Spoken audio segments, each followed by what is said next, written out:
Hello, beautiful people. I am Annette C, and today is day 2 of the 14 days of gratitude.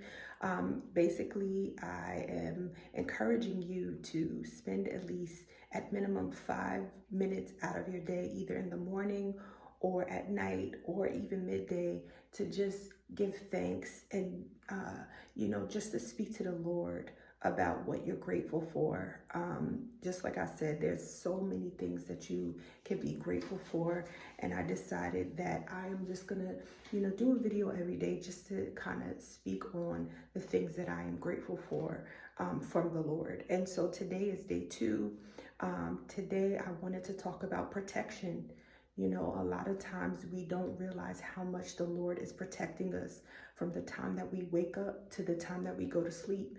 If you go to work, if you leave your home to go to the store, if you're driving in a car, if you're riding public transportation, whether it's on a train, if you're taking a trip and you're taking the airplane, even walking on the street, you just never know what could happen. But just know that the Lord is always working in the background to protect you and to keep you, to make sure that no harm or danger comes upon you.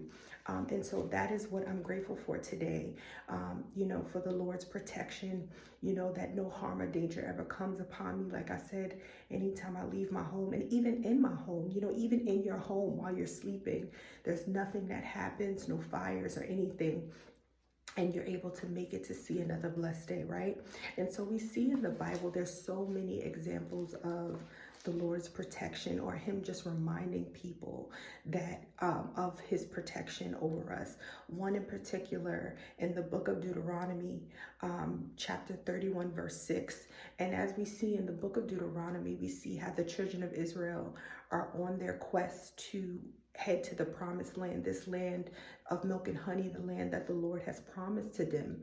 And as Moses was leading them, the Lord told Moses that he is not bringing the Israelites into the promised land, and that his successor Joshua was now taking over. So we see in Deuteronomy, Moses is just basically talking to the Israelites and telling them, just reminding them of all the commandments, that the Lord has for them once they make it to this promised land, and just reminding them, of how to make sure that they look and act like the Lord, right? And so we see in chapter 31, Deuteronomy chapter 31, verse 6 specifically, we see that as Moses is talking to the children of Israel, he's just reminding them, that the Lord is going to go before them into this land.